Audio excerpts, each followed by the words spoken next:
বিএনপির ভারপ্রাপ্ত চেয়ারম্যান তারেক রহমান হয়ে গেলেন একা। তিনি শুধু একজন রাজনৈতিক নেতা নন, এক জীবনের নানা বেদনাদায়ক কাহিনীর উত্থান পতনের নানা স্মৃতির নীরব সাক্ষী। বাবা, ছোট ভাই আর সর্বশেষ মা, এক এক করে আপনজন হারানোর দীর্ঘ বিয়োগের গল্পই যেন তার জীবনের আরেক নাম। জীবনের বাঁকে বাঁকে হারানোর বেদনায় তিনি এখন এক সত্যিকারের নীলকণ্ঠ, নিঃসঙ্গ অভিযাত্রী। থাকছে সাদরিনা খন্দকারের রিপোর্ট। তারেক রহমানের জীবন যেন শোক আর সংগ্রামের এক দীর্ঘ যাত্রা। জন্ম ২০ নভেম্বর ১৯৬৫ ঢাকায়। সাবেক রাষ্ট্রপতি শহীদ জিয়াউর রহমান ও সাবেক প্রধানমন্ত্রী বেগম খালেদা জিয়ার বড় ছেলে। শৈশবেই তিনি হারান বাবার ছায়া। ১৯৮১ সালে মাত্র ১৬ বছর বয়সে পিতৃহারা হন তারেক রহমান।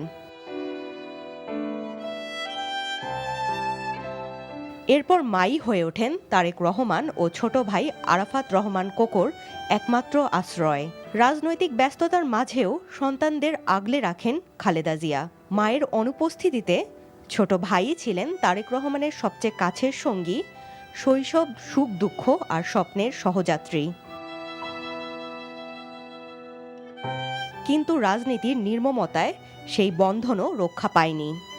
২০০৭ সালে দুই ভাই একসঙ্গে বন্দী হন। ২০০৮ সালে শুরু হয় তারেক রহমানের দীর্ঘ নির্বাসন জীবন। সেই নির্বাসনেই আসে সবচেয়ে বড় আঘাত। ২০১৫ সালে প্রিয় ছোট ভাই আরাফাত রহমানের মৃত্যু। এরপর ২০১৮ সালে কারাবন্দী হন মা বেগম খালেদা জিয়া। মা ছেলের মাঝে দাঁড়ায় দুর্ভেদ্য শাসকের দেয়াল। দেখা হয় না বছরের পর বছর। অবশেষে হাসপাতালের শয্যায় জীবনের শেষ মুহূর্তে মায়ের পাশেই ছিলেন তারেক রহমান।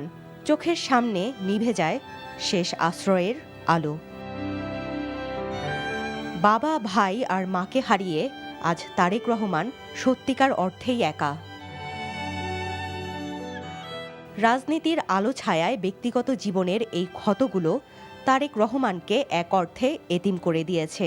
বাবা ও ভাই হারানোর শোক ভুলতে তিনি তাকিয়েছিলেন মায়ের চোখে, কিন্তু সেই চোখও বুজে গেল চিরতরে। তবু বিদায়ের ক্ষণে মায়ের রেখে যাওয়া বার্তা যেন তারেক রহমানের পথ চলার শক্তি। দেশ ও মানুষের জন্য লড়াই থামবে না। সাদরিনা খন্দকার, এনটিভি নিউজ, ঢাকা।